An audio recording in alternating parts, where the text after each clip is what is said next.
सौभाग्य है मेरा कि कादम्बिनी के इस महत्वपूर्ण अवसर पर यहाँ आपके समक्ष मुझे आने का ये न्योता प्राप्त हुआ और सौभाग्यशाली हूँ कि ये इस महत्वपूर्ण कैंपस में मेरा पहला आगमन है और आप सबसे बहुत सारे आप सभी साथियों से ये पहली भेंट भी है। पुराने बहुत सारे लोग यहाँ हैं जिनसे परिचित रहा हूँ, जिनसे मित्रता रही है, दोस्ती रही है।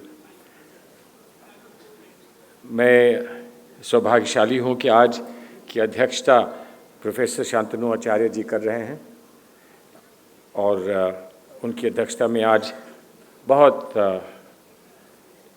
यहाँ पर प्रख्यात और जाने माने व्यक्तिगण यहाँ मौजूद हैं, जिसमें सबसे प्रथम डॉक्टर सामंता जो आपके संचालक किट्स और किस के कादम्बिनी और अब तत्कालीन एमपी भी हैं। मेरा सौभाग्य नहीं रहा कि आपके साथ पार्लियामेंट में रहने का मुझे अवसर प्राप्त होता। सौभाग्य यहाँ है कि मृदुला जी ने अभी आपको संबोधित किया, वो यहाँ उपस्थित हैं। हमारे पुराने मित्र राहुल देव जी यहाँ उपस्थित हैं। रजत कपूर साहब, जिनका काम देखने को, उनकी कला से प्रभावित होने का मुझे कई बार अवसर प्राप्त हुआ है, और अनुराधा रॉय जी जो आज जिनको पुरस्कार भी यहाँ दिया गया है और जिनकी रचना कला बहुत दूर तक जिसने लोगों को प्रभावित किया है, और हरप्रसाद दास जी जो सभी के समक्ष यहाँ पर जाने माने हैं और जिनके कार्य को भी बड़ा सराहा गया है। मैं यहाँ बैठा था तो मैं सोच रहा था कि मुझे किस भाषा में आपको संबोधित करना चाहिए, लेकिन लगता ऐसा है कि एक तरफ राहुल देव जी का दबाव और दूसरी तरफ यहाँ से कहीं से मैं इंग्लिश की विस्परिंग सुन रहा हूँ, कुछ हिंदी भाषा में और कुछ अंग्रेज़ी भाषा में मिली जुली आपसे जो भी बात मुझे कहनी है वो कहूँगा। लेकिन कुछ बातें हैं जो शायद इंग्लिश में नहीं कह सकता। हमारे बच्चे माँ को जब मम्मी कहते हैं तो वो बात समझ में नहीं आती कि ये मम्मी क्या होती है। सुना था कि मम्मी इजिप्ट में जो बहुत पहले गुजर चुके हैं और उनको प्रिजर्व किया गया है, उनको मम्मी कहते हैं। और चाहे उर्दू हो, उड़िया भाषा हो और हिंदी हो, माँ को पुकारने का और माँ से अपने आप को संबोधित करने का जो मैं मानता हूँ एक सही तरीका है, वो माँ को माँ ही कहना है। लेकिन इसी के साथ साथ बहुत सारे ऐसे भी विषय हैं जिन पर शायद अंग्रेज़ी के बिना हमारा काम नहीं चलता, और मैं कोशिश करूँगा कि कहीं कहीं उसको भी आपके सामने मैं रखूँ और देखूँ कि क्या वो सही है या वो मेरी अपनी कमी है। मेरे अपने समझ में या सोच में या मेरी क्षमता में कुछ त्रुटि है, कुछ कमी है, जिसके कारणवश वो मैं नहीं कर पाता। तर्जुमा हो जाता है, अनुवाद हो जाते हैं, लेकिन मैं समझता हूँ समस्या ये है कि अनुवाद से काम चल जाता है, लेकिन क्या अनुवाद वहाँ तक पहुँच पाता है जहाँ तक आपको जो मूल्य भाषा है वो पहुँचाती है। प्रश्न बहुत कठिन है, जो राहुल देव जी ने प्रश्न उठाया है वो बड़ा कठिन है, और मैं जानता हूँ कि बहुत दशकों से भारतवर्ष में प्रयास हो रहा है कि हम इसका क्या समाधान निकालें। थ्री लैंग्वेज फॉर्मूला एक समाधान निकाला गया था बड़े संघर्ष के बाद, जो दक्षिण भारत में संघर्ष हुए थे, उसके बाद 3 लैंग्वेज फॉर्मूला निकाला गया था। और 3 लैंग्वेज फॉर्मूला कहाँ तक कामयाब है, कहाँ तक विफल है, इस पर आप लोग सब विचार कर सकते हैं। लेकिन इसके लिए पूरा एक हफ्ता एक माह चाहिए होगा चर्चा के लिए, तभी हम कहीं शायद तब भी हम किसी जगह तक पहुंच सकें। जो बातें रजत कपूर साहब ने आर्ट के विषय में कहीं, क्रिएटिविटी के विषय में कहीं महत्वपूर्ण है। और उसी से जुड़ी हुई बात जो आपने मृदुला गर्ग जी ने कही है, वो भी उससे मिली हुई बात है। मैं चाह रहा था कि थोड़ा सा समय में आपको अवश्य उस नज़म पर, उस पोएम पर आपका ध्यान आकर्षित कराऊं जिसका उन्होंने उल्लेख किया है, और मैं कोशिश करूंगा कि जितनी बात उन्होंने कही उससे थोड़ा सा आगे बढ़ाऊं।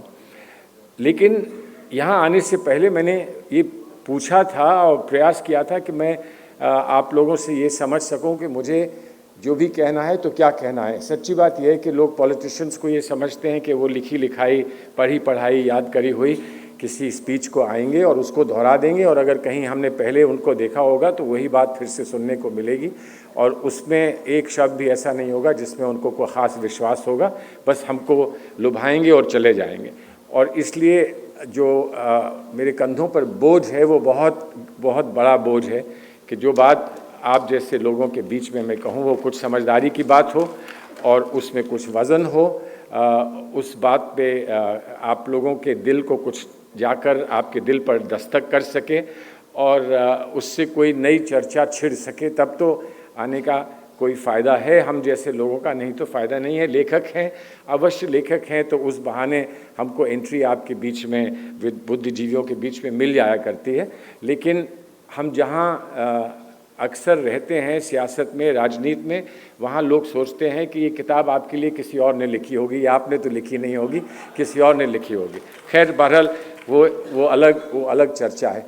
तो मैं ये सोच रहा था मैं कहूँ तो क्या कहूँ आपसे जिस बात पर आप ये कहें कि हमारा समय व्यर्थ नहीं गया, कुछ ना कुछ बात जो है उसमें वज़न है। तो मैं आपसे कहूँ तो क्या कहूँ। और जब मैं ये सोच रहा था तो मुझे मुल्ला नसरुद्दीन की एक बात याद आ गई। मुल्ला नसरुद्दीन को आप शायद जानते होंगे, वो सेंट्रल एशिया के बहुत माने हुए, हमारे यहाँ शेख चिल्ली होते हैं, वहाँ मुल्ला नसरुद्दीन थे। तो मुल्ला नसरुद्दीन को कहीं ऐसी सभा में बुलाया गया जहाँ सब विद्वान थे, बड़े सूझबूझ के लोग थे, और उनसे कहा गया कि आप कुछ कहिए। तो मुल्ला नसरुद्दीन ने समझे कि भाई हम इनसे क्या कहेंगे, तैयारी हमने की नहीं है, और कुछ बोलें और गड़बड़ा दें, कुछ बात गलत निकल जाए मुँह से तो क्या होगा। तो मुल्ला नसरुद्दीन ने सबकी तरफ देखकर ये कहा, तो दोस्तों मित्रों ये बताओ क्या आप जानते हो मैं क्या कहने वाला हूँ। तो वो स्वाभाविक है, सब लोग जो बैठे थे उन्होंने सुना नहीं था, एजेंडा कोई भेजा नहीं गया था, तो सब ने कहा कि नहीं हम नहीं जानते हैं, बताइए हम नहीं जानते हैं। तो कहा भाई मेरा एक उसूल है, मेरा उसूल ये है कि जो लोग नहीं जानते मैं उनसे कुछ कहता नहीं हूँ, इसलिए मैं जा रहा हूँ। तो चले गए वो। अब वो चले गए, लोग बड़े परेशान, बड़े चिंतित कि भाई ये ऐसे कैसे होगा। तो फिर उनको, जैसे डॉक्टर समंता ने हम लोगों को सबको बुलाया है, उनको फिर बुलाया गया अगले हफ्ते और कहा गया आपकी पकड़ के इनसे कुछ कहलवाओ भाई। तो वो आए, फिर तैयार नहीं थे, खड़े हुए और कहा तो अब तो आप जानते हैं मैं क्या कहने वाला हूँ। तो लोगों ने कहा बिल्कुल जानते हैं क्या कहने वाले हैं। तो कहा फिर कहने का फ़ायदा क्या है, बताओ जब आप जानते हो तो। हम जा रहे हैं। तो लोगों ने कहा कि भाई ऐसे काम नहीं चलेगा, इनको एक बार फिर बुलाओ, और ऐसा करेंगे कि आधे हमसे कहेंगे, हम में से कहेंगे कि हम जानते हैं, आधे कहेंगे कि हम नहीं जानते हैं। तब तो ये मजबूर हो जाएंगे, कुछ कहेंगे। तो आए, फिर खड़े हुए, कहा कि आप जानते हैं। तो आधों ने कहा कि साहब हम बिल्कुल नहीं जानते हैं, आधों ने कहा कि साहब हम बहुत अच्छी तरह जानते हैं। तो सोचा, मुस्कुराए, फिर कहा अच्छा ऐसा करिए जो जानते हैं वो उनको बता देंगे जो नहीं जानते, मेरा काम पूरा हो गया, मैं जा रहा हूँ। तो मन हुआ कि क्या ये संभव है, क्या ऐसे कहकर हमको छुट्टी मिल जाएगी। लेकिन फिर सोचा कि नहीं, शायद ऐसा ना चले, कहीं हमको फिर से ना बुलाया जाए, यहाँ ऐसे समझदार लोग हों जो कहें अब चौथी दफ़ा बुलाओ और देखो आप क्या कहेंगे, और कहीं ना कहीं पकड़ में आ जाए। इस वजह से मैंने कहा कि आपसे अवश्य कुछ कहूँगा और उसके बाद फिर आप सभी से आज्ञा लूँगा। जो विषय यहाँ महत्वपूर्ण विषय कई आए हैं अभी तक चर्चा में, उसमें और जो आज के देश के जो भी व्यवस्थाएं हैं, आज के देश के हालात हैं, उनको लेकर एक बात सामने अक्सर लोग कहते हैं, और इस पर थोड़ा सा मैं आपसे आपका ध्यान आकर्षित करना चाहूँगा, आपसे थोड़ा सा अटेंशन चाहूँगा कि लोग ये मानते हैं कि हमारे देश में जो लोकतंत्र है, और हमें गर्व है अपने लोकतंत्र पे, बहुत बहुत संकीर्ण जो परीक्षाओं से हमारा लोकतंत्र निकला, कभी उलझा, कभी लड़खड़ाया, फिर खड़ा हो गया, लेकिन विश्व भर में ये माना जाता है कि भारतवर्ष का लोकतंत्र एक मजबूत और सशक्त लोकतंत्र है, और इस पर हमें गर्व है, इस पर हमें गर्व। लेकिन फिर एकदम से एक चिंता का विषय ये बन जाता है कि लोग समझते हैं कि लोकतंत्र क्या है। हम इतना तो समझते हैं कि हम वोट डालेंगे और अपनी मर्जी से वोट डालेंगे, तो हम जिसको चुनना चाहते हैं संभवतः वो चुन जाएगा, और नहीं, अगर नहीं भी चुनता है तो कम से कम लोग ये जानेंगे कि विपक्ष को इतने वोट, इतने प्रतिशत वोट मिले थे, और भारत के समाज के इतने लोग विपक्ष को भी सपोर्ट करते हैं, उनको भी समर्थन देते हैं। ये लोग मानते हैं अक्सर कि लोकतंत्र है। लेकिन अगर आप इस समय देश के बहुत सारी जगहों पर पहुँचें, विशेषतः जहाँ पर नौजवान एकत्रित होते हैं, इकट्ठे होते हैं, मेरे घर से मुश्किल से एक आधे किलोमीटर पर शाहीन बाग है, जिसका नाम आपने सुना होगा। वहाँ कोई समझ नहीं पा रहा है कि वहाँ रात भर वहाँ की महिलाएं अपने बच्चों को लेकर एक टेंट, कहीं थोड़ा सा टेंट लगा है, उसके नीचे कड़कड़ाती सर्दी में बैठती हैं, भारत के राष्ट्रगीत गाती हैं, भारत का ध्वज फहराती हैं, और कहती हैं कि हम भी एक आवाज़ हैं इस देश में और हमारी आवाज़ सुनो। बस इतना ही कहती हैं। वहाँ पर लोकतांत्रिक व्यवस्था तो है, लेकिन पॉलिटिकल पार्टीज़ जो हैं, राजनीतिक पार्टीज़ हैं, उनके लोग जाते हुए कतराते हैं। मैं भी जब गया था तो मैंने एक बात स्पष्ट करी कि मैं किसी लोकतांत्रिक पार्टी की ओर से नहीं आया हूँ। मैं आया हूँ इसलिए कि मुझे ये देखना था कि आप लोग ये क्यों कर रहे हैं और आपकी क्या मंशा है, आपका क्या लक्ष्य है, क्या आपका संकल्प है, मैं उसको देखना चाहता हूं, और सहानुभूति अपनी आपको प्रकट करना चाहता हूं कि आप अगर समझते हैं कि लोकतंत्र में किसी ने आपकी आवाज़ नहीं सुनी, आपकी बात को नहीं समझा या माना, तो उसको अवश्य हम समर्थन देते हैं कि आपकी बात को सुनना चाहिए।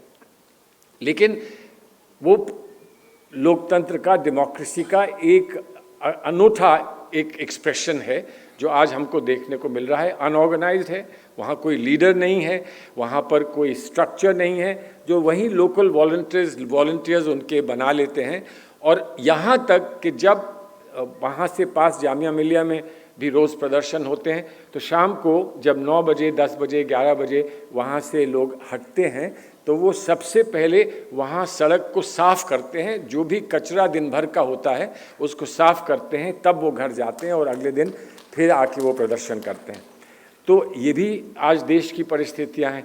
तो इन परिस्थितियों में लोगों से बात करो तो अक्सर लोग ये कहते हैं कि भाई बहुमत जो है लोकतंत्र का असल मूल्य होता है कि जिसका बहुमत है उसका राज है और उसी की बात जो है वो चलती है।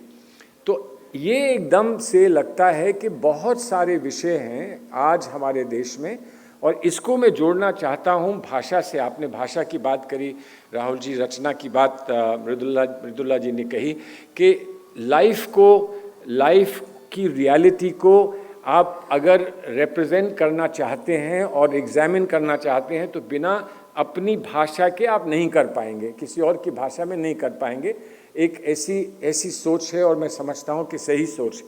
लेकिन ये क्या बात है कि बहुत सारे वो स्ट्रक्चर्स, वो आइडियाज़, वो कॉन्सेप्ट्स जिनको हम बहुत फॉर ग्रांटेड लेते थे कि हम जानते हैं, हम समझते हैं, हम मानते हैं कॉन्स्टिट्यूशन क्या होता है, हम जानते हैं मेजॉरिटी क्या होती है, हम जानते हैं इलेक्टेड गवर्नमेंट क्या होती है, हम जानते हैं कॉन्स्टिट्यूटेड गवर्नमेंट क्या होती है, हम जानते हैं डिसेंट क्या होता है, हर चीज़ हम जानते हैं।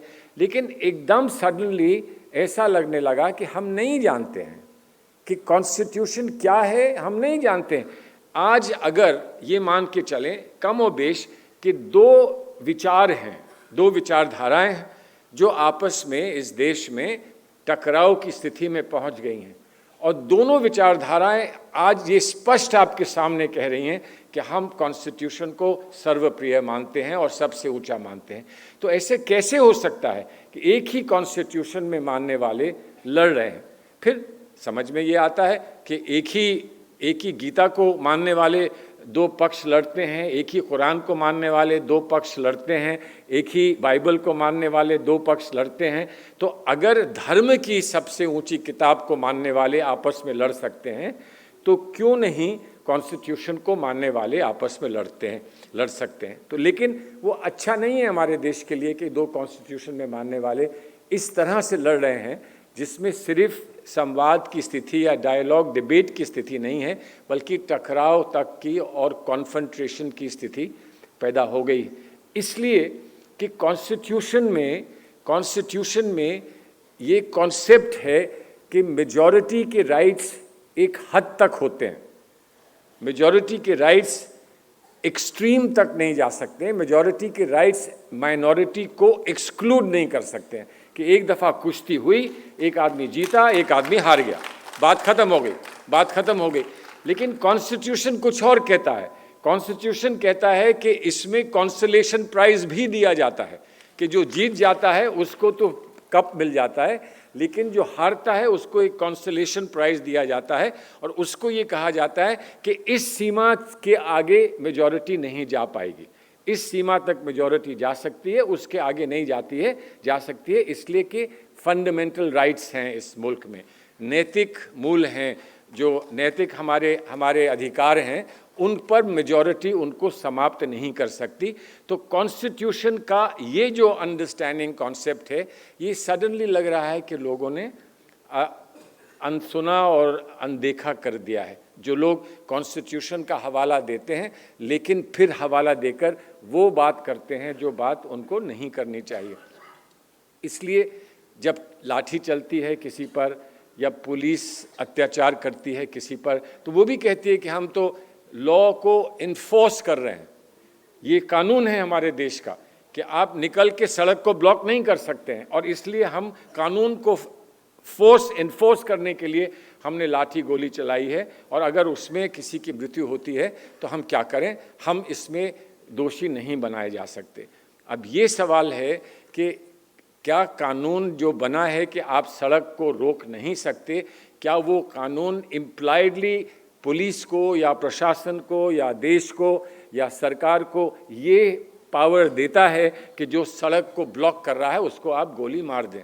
अगर कोई किसी की गोली मार रहा है तो आपको गोली मारने का अधिकार है। सेल्फ डिफेंस में कानून कहता है कि आप सेल्फ डिफेंस में मार सकते हैं, या किसी पर प्रहार करते हुए व्यक्ति को आप मार सकते हैं, लेकिन उसमें भी ये एक सिविलाइज सोसाइटी में कहा जाता है कि आप पहले वार्निंग दीजिए, और वार्निंग भी ना वो माने तो आप उसके पाँव में गोली मारिए, और सिर्फ अंत में अगर कुछ ना हो सके तब आप उसको ऐसे गोली मारिए कि उसका मृत्यु हो जाए। तो ये एक ब्रॉड एरिया है जिस पर एक लगता है कि सडनली लोग जो हैं वो अब अपनी बात स्पष्ट समझ नहीं पा रहे हैं।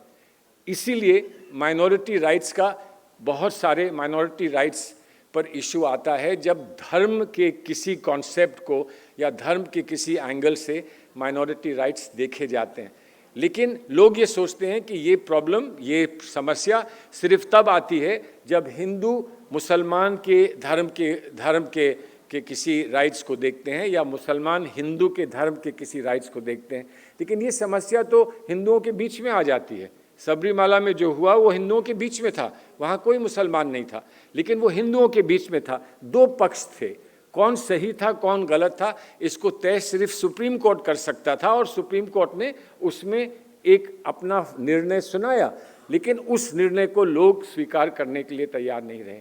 जहां हम हर चीज़ में बोलते हैं अगर सुप्रीम कोर्ट ये कर देगा तो हम सब मान जाएंगे, उस निर्णय को आज तक स्वीकार नहीं किया गया, और उस निर्णय को स्वीकार ना करने की वजह से सुप्रीम कोर्ट को भी रिव्यू फिर से सुनना पड़ा है। और अब देखते हैं कि रिव्यू में क्या होगा, क्योंकि सबरीमाला में दो कॉन्सेप्ट्स आ गए। अगर आपने सुप्रीम कोर्ट का जजमेंट पढ़ा है तो उसमें एक महिला जज, 5 जजेस थे, एक महिला जज थी जिन्होंने ये कहा कि मंदिर में इन महिलाओं का जाना अवैध है, इसलिए कि वहाँ लोग ये मानते हैं कि उनके धर्म में ये अवैध है।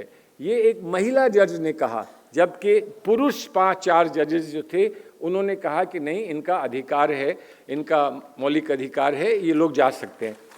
लेकिन अब सही गलत की बात तो अलग हो गई, अगर 4 जजेस सुप्रीम कोर्ट में कुछ कह देते हैं तो वो सही होता है, एक डिसेंटिंग जज होता है तो उसको सम्मान करते हैं उसका, लेकिन उसको मान नहीं सकते हैं, वो डिसेंटिंग जज है।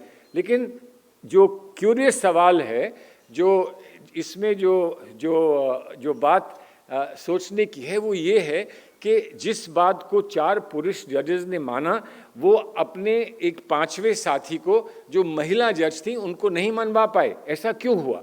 ऐसा क्यों हुआ? जब बाबरी मस्जिद, अयोध्या और राम मंदिर का सवाल उठा तो उसमें आपने देखा होगा कि 5 जज, जिसमें एक मुसलमान जज भी था, 5 जज ने एक मत होकर, और इसमें कोई आसानी से एक मत नहीं हुए होंगे, चर्चा हुई होगी, बैठे होंगे, बहुत उन्होंने एक दूसरे को परसुएड किया होगा, और उसके बाद 5 जजेस ने एक मत होकर एक निर्णय दिया। इसलिए कि शायद लोग ये समझते थे कि अगर इसमें डिवाइडेड निर्णय आएगा, 3 एक बात कहेंगे, 2 एक बात कहेंगे, 4 एक बात कहेंगे, 1 एक बात कहेगा, तो इस समस्या का संपूर्ण समाधान नहीं निकल पाएगा, कुछ ना कुछ प्रॉब्लम रहेगा। इस वजह से मैं मानता हूँ कि उन्होंने प्रयास किया होगा कि अगर संभव है तो हम लोग सब एक मत से इसका निर्णय अपना सुनाएं। लेकिन इन सब चीज़ों में एक चीज़ आती है जो सबरीमाला वाले केस में आई थी, 5-6 और ऐसे केसेस हुए हैं जिसमें इसका जिक्र किया गया है, लेकिन इसको अभी लगता है कि पूरे सुप्रीम कोर्ट के सभी जजेस ने इसको देखने का और इसको समझकर इस पर अपना मत व्यक्त करने का अवसर उनको नहीं मिला है। और उसे जजेस में कुछ जजेस ने कहा है कि कॉन्स्टिट्यूशन में एक मोरालिटी है, there is something called constitutional morality. Constitutional values समझ आते हैं, कॉन्स्टिट्यूशनल राइट्स समझ आते हैं, कॉन्स्टिट्यूशनल डिसीजंस समझ आते हैं। ये कॉन्स्टिट्यूशनल मोरालिटी क्या है? क्या कॉन्स्टिट्यूशन के अंदर एक और चीज़ है जो स्पष्ट नहीं है, लेकिन जिसका निचोड़ जो है वो जजेस को बहुत सूझबूझ से निकालना पड़ता है। और बहुत लोगों का मानना है कि एक जजमेंट में, जो केशवनंद भारती जजमेंट में, कॉन्स्टिट्यूशन का एक बेसिक स्ट्रक्चर पहली बार 7-6 की मेजॉरिटी से, यानी कि 7 जजेस ने उसको माना था, 6 ने उसको नकारा था। सिर्फ एक जज था जिसकी मेजॉरिटी थी केशवनंद भारती में, और उससे एक नया कानून बन गया हमारे मुल्क में, और एक नया आधार बन गया सुप्रीम कोर्ट जो जिस तरह से कॉन्स्टिट्यूशन को देखता है कि कॉन्स्टिट्यूशन में आप संशोधन कर सकते हैं, लेकिन कुछ चीज़ें ऐसी हैं कॉन्स्टिट्यूशन की जिनको आप संशोधन से निकाल नहीं सकते, और वो बेसिक स्ट्रक्चर है, वो बेसिक स्ट्रक्चर है। और लोग ये कहते हैं कि ये तो जजेस ने ज़बरदस्ती एक कॉन्स्टिट्यूशन पर अपनी ज़िद से कुछ लिख दिया, ये उनको अधिकार नहीं था। पहले ये लोग कहते थे, उनमें से बहुत सारे लोग अब कहने लगे हैं कि भाई ये तो सही किया था, अगर ये सही नहीं किया होता तो पूरा आचार ही बदल जाता। सुप्रीम कोर्ट के सामने जो नया कॉन्स्टिट्यूशन आता उसमें उसका नया चेहरा ही होता पूरा, और वो नया कॉन्स्टिट्यूशन आ जाता। उस कॉन्स्टिट्यूशन में सेकुलरिज्म और सोशलिज्म और फेडरलिज्म, इन सब पर प्रश्न चिन्ह लग सकते थे। तो आज वो लोग मानते हैं कि वो जो किया था केशवनंद भारती में वो सही किया था। और इसलिए जो नए लोग आज कह रहे हैं कि कॉन्स्टिट्यूशनल मोरालिटी क्या है, ये बड़ी अननोन चीज़ है, हर जज इसको कह सकता है कि ये कॉन्स्टिट्यूशनल मोरालिटी है, ये कॉन्स्टिट्यूशनल मोरालिटी है, इसलिए ये तो एक बहुत ख़तरनाक चीज़ है। इसको भी लोग शायद कुछ दिनों बाद ये सोचने लगें कि नहीं, ये इतनी बुरी चीज़ नहीं है जितना हम इसको मानते थे या समझते थे। तो इसलिए ये एक पूरा पहलू है कॉन्स्टिट्यूशनल मोरालिटी का जो आने वाले समय में, अब कॉन्स्टिट्यूशनल मोरालिटी से अलग है। मोरालिटी वो होती है जो हम लोग आम जनता के लोग समाज में मानते हैं कि ये सही है या ये गलत है, हमारा कॉन्डक्ट बिहेवियर ये सही है ये गलत है। बहुत सारे लोग कहते हैं कि भाई सिगरेट पीना बहुत बुरा है, मॉरली रॉन्ग है, सिगरेट पीना मॉरली रॉन्ग है। बहुत सारे लोग ये कहते हैं भाई सिगरेट पीने में तो कोई बुराई नहीं, लेकिन माँ बाप के सामने सिगरेट नहीं पिया जाता या घर में सिगरेट नहीं पिया जाता, ये मोरालिटी, इसको मोरालिटी कहते हैं। कुछ लोग कहते हैं कि सर ढकना सही होता है, और कुछ लोग उसको कहते हैं वो तो हिजाब होता है, हिजाब तो गलत है, वो औरतों पे अत्याचार है। कुछ लोग कहते हैं कि नहीं, जब हम मंदिर में जाते हैं, जब हम गुरुद्वारे में जाते हैं तो हम सर ढकते हैं कि नहीं ढकते हैं। तो सर ढकना एक भारतीय परंपरा है, जिससे कि हम सामने वाले को का सम्मान करते हुए हम सर ढकते हैं। हम लोग पाँव छूते हैं, हमारी सभ्यता में, भारतीय सभ्यता में पाँव छूने का रिवाज है। लेकिन जो लोग शायद लेफ्ट विंग के कुछ लोग जो नास्तिक हों, जो बिलीव करते हों कि ये सब ट्रेडिशंस जो हैं, ये तकियानूसी ट्रेडिशंस हमको समाप्त करने चाहिए, वो कहते हैं कि आप क्यों पाँव छू रही हैं। एक महिला अपने पति के पाँव क्यों छुए, क्यों? वो उसके बराबर है, वो उससे कम नहीं है, वो पति उसके पाँव क्यों नहीं छूता? तो ये सवाल हमारे समाज में अक्सर उठते हैं। इनको हम कॉन्स्टिट्यूशनल मोडालिटी के तहत अल्टीमेटली कैसे तय कर पाएंगे, ये आने वाला समय बताएगा। मैं बहुत लंबी बात नहीं करना चाहता हूँ, मैं सिर्फ एक बात कहना चाहता हूँ कि अक्सर आज क्योंकि कहीं कहीं हिंदू मुस्लिम और हम लोगों के आपस के विवादों की बात ऐसी फैला दी जाती है कि जैसे कि हम में एक खाई है और उस खाई को हम समाप्त नहीं कर सकते। राहुल देव जी ने कहा कि इस खाई को कुछ लोग चाहते हैं कि और गहरा कर डालें, कुछ लोग चाहते हैं कि संवाद से इस खाई को पाटें। मैं मानता हूं कि सब समझदार लोग चाहते हैं कि इस खाई को पाटें। वो लोग जो खाई को पाटना चाहते हैं, जिनको विश्वास इस बात में है कि हम में बहुत सारे अंतर हैं, लेकिन हमारी मूल भारतीयता जो है वो हम सब की बराबर है, और इसमें कंट्रीब्यूशन सोसाइटी का समय समय पर डिफरेंट वर्गों का ऐसा कंट्रीब्यूशन रहा कि हर एक ने कुछ कुछ ऐसा डाला कि जो नई भारत, जो नवीन भारत, जो आधुनिक भारत की सभ्यता है, the personality of new India has features of all this, and those features come from every part of India, but they also come from every part of the world where Indians have gone and Indians have learned new things and given new things. लेकिन दो बातें मैं आपको सिर्फ बताना चाहता हूँ जो I have always believed is an indication to anybody who claims to be a true Indian and who says true Indian but my style, not anybody else's style. So it's my way or the highway. ये कुछ लोग हैं, मैं उनका उल्लेख नहीं कर रहा हूँ नाम से, लेकिन कुछ लोग हैं जो कहते हैं कि भारतीयता का मतलब माय वे और द हाईवे। तो उनको एक बात बताना चाहता हूँ कि अक्सर मैंने ये अपनी सभाओं में मैंने लोगों से कहा है कि हम विश्वास करते हैं, महात्मा गांधी ने हमको दिखाया था ये रास्ता। महात्मा गांधी ने हमें राम राज का उपदेश दिया था और कहा था कि भारत में जो सरकार बनेगी, जब हम अंग्रेज़ों को हटाएंगे तो वो सही रामराज भारत में लाएगी। और इसका जब कभी किसी लीडर ने जिक्र किया तो हमने इसको सराहा है, इसको हमने वेलकम किया है। लेकिन कभी कभी संकीर्ण दृष्टि से लोग ये भी कहते हैं कि ये तो हिंदू राष्ट्र की बात कर रहे हैं, ये रामराज की बात कर रहे हैं, इसका मतलब ये सिर्फ एक विशेष वर्ग के लिए कह रहे हैं, एक विशेष धर्म के लिए कह रहे हैं। लेकिन रामराज की जो कल्पना है वो हम सब जानते हैं कि रामराज की कल्पना क्या है। Basically a just and fair and good society is Ramraj, ये कल्पना है। अब मुसलमान मानिए इस कल्पना को अप्रिशिएट करता है, लेकिन कहता है इसका नाम कुछ और है, इसका नाम तो क्या है। मैंने कहा, लोगों से पूछा आप बताइए नाम इसका क्या है। Basically just society, fair society, good society, and a society that is clean society and an honest society, उसका नाम क्या देते हो? तो उन्होंने कई ने कहा कि हम तो निज़ाम मुस्तफ़ा कहते हैं। तो रामराज में और निज़ाम मुस्तफ़ा में अंतर कुछ नहीं है, एक ही चीज़ है कि जो रामराज में करते हैं वही निज़ाम मुस्तफ़ा में करते हैं। झूठ बोलना चाहो तो आप ना रामराज के हो ना निज़ाम मुस्तफ़ा के हो। लेकिन ये तब भी एक कंसेप्चुअल चीज़ है, इसको समझने में एक साधारण व्यक्ति को समय लग सकता है। तो मैंने कहा कि एक कोई स्पेसिफिक चीज़ ढूंढता हूँ जो भारत की सभ्यता को एकत्रित कर देती है, इकट्ठा कर देती है, और वो मुझे माँ की कल्पना में मिला। मैंने ये पूछा मुस्लिम जमात में, मुस्लिम घरों में पूछा कि तुम्हारी जन्नत की कल्पना क्या है, स्वर्ग की कल्पना क्या है।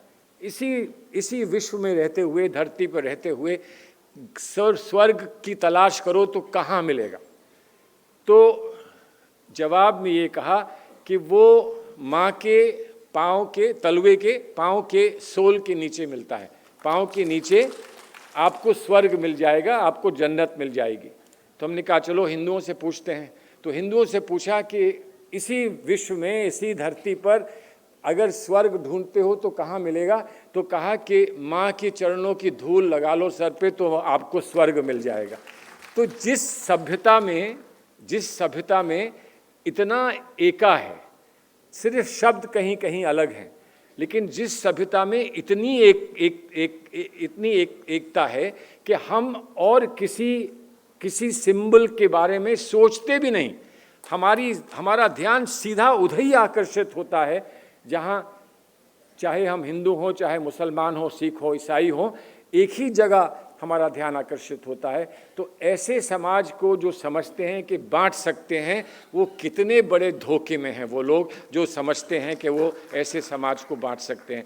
मैं ये चाह रहा था कि आज के दिन, आज के हालात में, आज जो चल रहा है उसको देखते हुए क्या कहूँ, तो ये मैंने कहा। लेकिन 2-4 पंक्ति मैं उस नज़म की सुनाना चाहता हूँ जिसका अभी उल्लेख मृदुला जी ने किया और जिसको मैंने करीब 1 दशक से पहले कभी सुना था।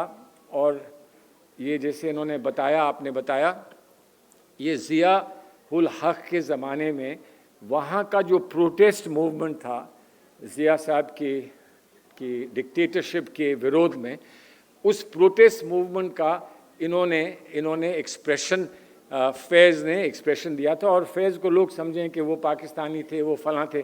फैज़ एक ग्लोबल पोएट थे। यहाँ से शुरू किया, वहाँ चले गए, पंजाबी थे, पंजाबी में लिखते थे, उर्दू में लिखते थे, और उन्होंने अपना विरोध व्यक्त किया था डिक्टेटरशिप के लिए, and basically against injustice and basically against denial of democratic rights.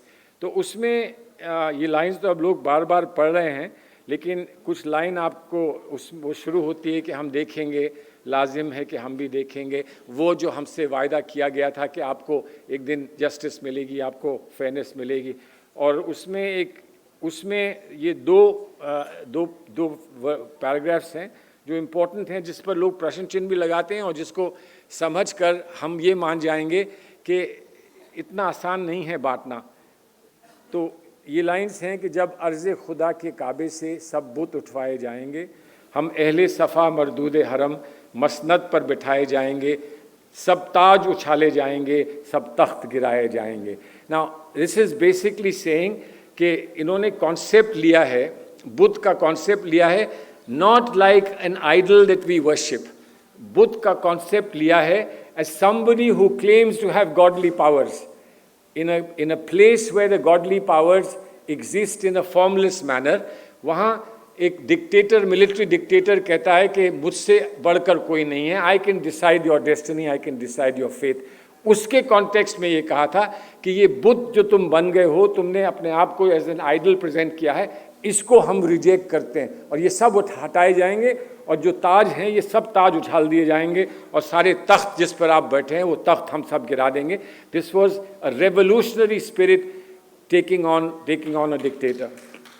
फिर जिन लोगों कुछ लोगों को शिकायत इस बात की है कि बस नाम रहेगा अल्लाह का, जो गायब भी है, हाजिर भी, जो मंजर भी है, नाजिर भी, उठेगा अनल हक का नारा, जो मैं भी हूँ और तुम भी हो, और राज करेगी खल्क़ खुदा, जो मैं भी हूँ और तुम भी हो। Now this was in a context, in a society where obviously most people were Muslims, so the idiom that was used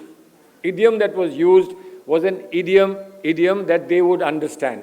But the idiom is of opposition, the idiom is of seeking justice, an idiom is of fairness, and of the same thing that I said, कि the idiom is of Ram राज।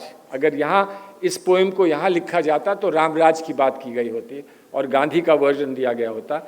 और वहीं पर हमको जो लोग इसका विरोध करते हैं, और अभी आपने यूनिवर्सिटी के बारे में कहा कि यूनिवर्सिटी में चर्चाएं इसके खिलाफ हुई, तो उनको ये याद रखना चाहिए कि it was a Muslim poet Iqbal who called भगवान राम इमाम हिंद के हिंद के इमाम समझते हैं हम इनको। जो लोग समझदार हैं वो इनको इमाम हिंद समझते हैं। तो जहाँ पर इतना कॉन्फ्लुएंस और कितना कॉम्बिनेशन है हमारे एस्पिरेशंस का और हमारी सभ्यता का, हमारी सोच का, हमारे सेंटिमेंट्स का, वहाँ I take pity on those people who think they can divide us. And I believe that we will never be divided. Jai Hind.